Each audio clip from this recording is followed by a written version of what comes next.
boy, it's a big week for us over here. We're backed up on the trips that we're able to take, and I've got David here to join us today telling about what we're looking at this week. We're really excited. I'm basically planning on an airdrop of cash into my lap, and I hope that you get to enjoy the benefits too. David Smith joins us. Dude, what are you looking at this week, and how excited are you for CATV? Very excited for CATV and SANP. SANP also a possibility to go pink either this week or next week. We'll do SANP later. Let's do CATV first. CATV, just super exciting. I mean, it's officially pink now, so there's definitely going to be a pop today. Maybe a sell-off later. I'm sure there's going to be tons of day traders trying to ride this wave. That's definitely going to happen today, but long-term, definitely going to the moon. Why does pink status matter? Have you seen, like, okay, so if anybody's wondering, obviously they've put in all of their filings for the SEC, and on OTCmarkets.com now there's no longer a stop sign or even a yield sign. Now right next to it, it's pink current. They are now, they're able to be viewed on things like Robinhood and Webull. You can now buy CATV. If you're pink, you can buy them there, and you wouldn't have been able to buy them previously. So obviously you're going to see a pop. Everybody's looking for that to happen. I don't think that's accurate, just FYI. What do you mean? So I'm pretty sure that you still can't buy them on Robinhood. I think that you can now buy them on like Fidelity. So for example, when I tried to buy CATV on Fidelity, I could not. Interesting. And then I had to go over to Schwab to buy it. But on Fidelity, I can buy Northwest Bio, Worksport. I can buy other OTC stocks. Just, I think they had to be pink current, or they had to be a certain level within OTC. Let's find out. I'm typing it in right now in Webull, and yeah, you're right. Okay, he's right. So nothing comes up here. So the Weebulls and the Robinhood's still not going to be visible. Then why do people care if things go pink? Basically because the company, you can now look into their financials, whereas before you had no clue. I mean, they didn't have to report anything, and now they're reporting. So you can go look and see what their revenues are, what their expenses are, how much cash they have, all that stuff. Sure. And so I know that, you know, I'm more of like, if you're here at this channel and you're new to this, I'm the novice. None of us are professionals here. Obviously, you can see that in the disclaimer. This is not financial advice, but you know, David's been doing this for a lot longer than I have. So a lot of times I'll defer to him, and I appreciate that, that correction. But do you expect a sell-off today? What do you expect out of CATV now that the moment that everybody is waiting for is just literally been dropped onto our lap? I expect it to go up in the morning, to sell off at some point when day traders cash in, and then to slowly continue to go up over the next, couple weeks. And remember, we're recording this at 8:30 in the morning in the pre-market on Monday morning. So let's just get a price target and see how accurate we can be, and see because this is always fun. Nobody has a freaking clue what's going to happen. Yeah, everybody loves looking at the price tags. Go to the moon, price target $1. What do you realistically think CATV can reach today? Today at close or at high of the day? No, just at the high of the day. What do you put it at? Let's have some fun. The high of the day, I'll give to a nickel. You're gonna go to a.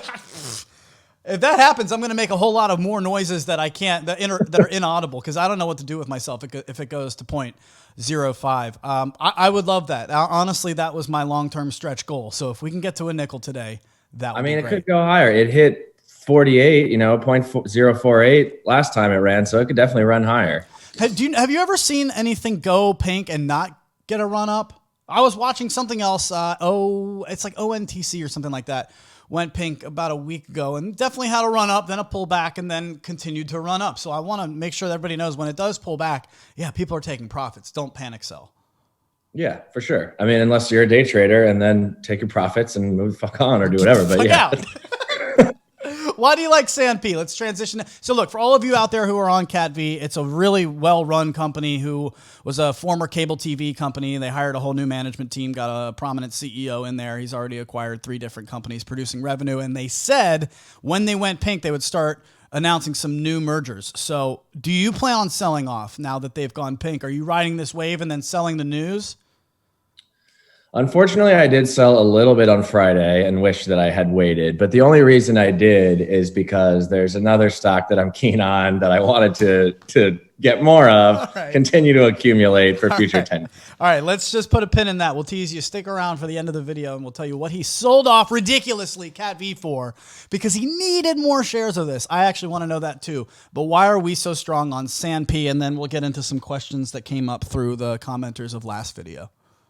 I mean, real quick on SANP, I think it's the only stock that's explicitly tied to Cardano that exists out there. So if you think Cardano is going to go up and investing in crypto is sort of a little foreign to you, not really sure, buy a stock that is anchored to that crypto and it's going to go up as well. So that's why, I mean, I think Cardano is going to go 3, 4, 10x, and SAMP will go right there with it. It's been crushing all weekend long, especially because they have the Merry Hard Fork now. Those are words that sound great, but nobody really knows what they actually mean. Everybody just knows the Merry Hard Fork is adding more options to people who are based in Cardano. Don't act like you know what blockchain details are. You don't even know how a dollar gets from your bank to your bank account. Okay? Don't act like you know all of this stuff. So if you don't know how blockchain works, that's okay. I bet you couldn't even tell me how a cell phone tower works. But you use your cell phone every day, so don't be afraid of the infamiliarity of it, not being familiar with it. Just know that this shit's going to the moon, and we love it. SANP tendies. Now, what do we do comments? Because I know we got to let you go soon, and I don't want to be long-winded. Do we want to do comments first, or what did you buy? What do you got? Well, we had some people asking us some questions over since the last time we posted. A lot of people are starting to join in. Some are really like wondering where we put our picks out. We're not people who are trying to forecast, even though that's fun. Because let's be honest, if somebody is going to tell you they know what the price target's going to be, they're full of shit. Nobody really knows. But I did have somebody reach out and say, hey, listen, I really enjoyed your videos. How are you searching / finding on and deciding on these companies? Well, searching is easy because there's tons of places to do research. I mean, in general, I read tons of articles. Luch, I know you do tons of research. Like we have sources that we go to, other people that put out videos, people that we follow. You know, I read Yahoo Finance articles. I like the aggregator sites like Yahoo Finance because it just takes articles from Barron's, The Street, Investopedia, all these different places and puts it in one place. And you just look at it every day and find out new companies. But I think you and I, the way that we do this, we make a good tag team here because we look at things very differently. I don't think you ever look at a chart. And I don't mean that to say it disparagingly. He does not care about a chart whatsoever. Am I right? Never. Yep. Never looked at one. Never looked at a chart. And by the way, the original 10 Gs that you put in, what's it at now? 70. Okay, so charts can go fuck themselves. I'm just saying it's not for everybody. I personally love charts, and I think that's why it's interesting when Dave tells me, hey, I'm looking at this. I know he hasn't even looked at a chart because that's not the basis of what he's more involved in the actual like the filings and doing research in the back end of the company. Whereas I go and I say, all right, what do the technicals look like? Oh, we got a bullish flag looking good over here. Got strong support over here. And when we both agree on something, that's usually when we know to the moon. For sure. So I would say, would you say, short answer, it helps to trade with somebody that you trust who thinks a little differently than you, maybe has a different perspective? I definitely think so. For sure. For sure. And even when we invest in things, we can keep each other honest, not panic selling, things like that. It helps a ton. What's my rule that I have you tell me? I'm forcing him to tell me this every time before I buy something from here on out. Don't buy at the peak. Remind me to buy the dip because you had work sport. I told him anytime I tell you I'm going to buy something, I want you to scream at me, buy the dip, wait for it. Don't chase it, buy the dip.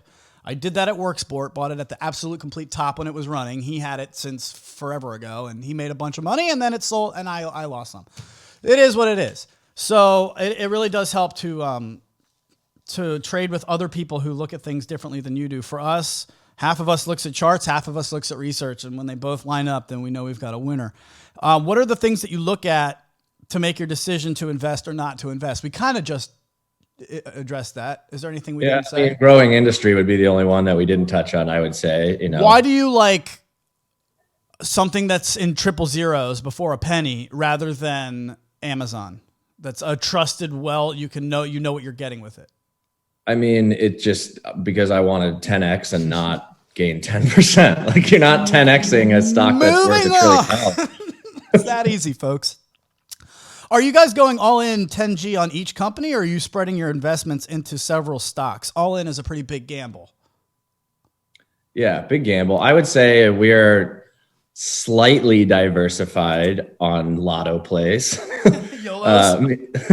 Meaning, like I think originally we bought into CATV and SANP, maybe three or four each. Something like like that. A couple grand. Yeah. So the original thought of this channel was put whatever number that you're comfortable with into a bank account. For us, it was 10 G's each. And when that basically it's whenever it doubles. So we started with 10. We take a trip when it doubles. If you want to start with 5 and take a trip when it doubles, that's cool. For us, we started at 10, but it's not 10 grand on one company. Honestly, I did that with BNGO. That was the one gem that I found. And like, I was like, guys, I'm screaming from the rooftops. This is blowing up from 75 cents to $11. I had all my shit in it, and I wasn't sleeping. David, I wasn't sleeping. Yeah, it's way too nerve-wracking to do that. I mean, you just can't. You look at you're just constantly researching it all day, every day, trying to see what the next thing is. Why won't either of us? But I'll ask you. I'll do this through you. Why don't we like to have more than 4, maybe 5 stocks max? It's just too many to keep track of what's going on, especially in the penny world. It's with Amazon, you don't have to keep track of it on a regular basis, right? It's just going to do its thing. Penny stocks change, fluctuate all the time. You really have to keep track. It's just too much. And that's one thing that I wanted to leave you guys with before we get into what he sold off and grabbed. So give you guys a little heads up, and then we'll get you out of here. Look, a lot of my friends who are the most conservative fiscally people like I've ever met are asking me to follow me on my OTC picks and David. And it's like, these are people that are accountants and like legislators and like people that would never ask us for the time of day in the financial world. And now all of a sudden they want to know because I think they're seeing our gains and also reading all throughout the news how OTC or penny stocks are just popping right now. And everybody sees it and goes, oh, I wish I had the time to research and know what I'm doing there. We do. So they're going, well, we trust you. You're doing the research. What do I do? And so what I wanted to kind of throw out there is that you have to, in these penny stocks, you have to have a pulse for them. There's really no right answer of, oh, well, I did my due diligence and I looked at the 8K and the 10Q and I was all, but I don't like charts. And this guy's over here saying, well, I like the ROI indicator and I like to look at the moving average. Look, truth of the matter is with these penny stocks, they don't follow any rules. You just got to have a pulse on them. Am I wrong? Like, you just have to really like watch this shit every day on Twitter, on Yahoo, on the back end through like stock twits, and then also just watching the chart to get a feel of the price action. And all those things combined gives you a pretty good pulse. We got out of mine like right before they got the fuck out of there. And why did we leave mine? What was the main reason we left that ticker? Their Twitter handle? They're just a bunch of children. They look like a bunch of children running their Twitter. And we were just like, this is awful. This makes me uncomfortable. I'm out. Absolutely. Yeah. Leadership is huge. That's why we bought into CATV, is you can trust it and you don't have to worry as much. And you see that in mine. Like you said, it looks like a 16-year-old running the company, and it's just like not putting my money in that. I don't like, and when we say that, there was grammatical errors all throughout the tweets. They were tease tweets. I don't like tease tweets that go, guess what we got? And then they leave you going, what? What? It's always an overpromise, underdeliver on a tease tweet. Also. You know what I love about CATV? They underpromise and way overdeliver. You'll never hear a press release from them unless it's a big fucking deal and then to the roof. I'd rather that. SANP is a little different because their CEO does weekly updates, but he does so in a way that's almost like fun to be a part of the team. Yeah, he's good. He's really good. We love our Santo. We love plenty of Santo for you out there. All right, well, let's get you out of here. I know you got to go here about 3 minutes. So 90 seconds. What'd you sell off CATV and SANP to get? Sold off those to get more Northwest Bio. The ticker's NWBO. It's my baby. Been holding it for quite some time now. Loves it. Just waiting. They've got a 13-year cancer trial, getting ready to just hopefully cure brain cancer out of UCLA. I'm looking at, it's right now like $1.40, looking at $10 a share this year. He's been saying to me, ladies and gentlemen, all you got to do is just dump whatever money you want in there, and at some point this year it'll 4x. Does that sound about right?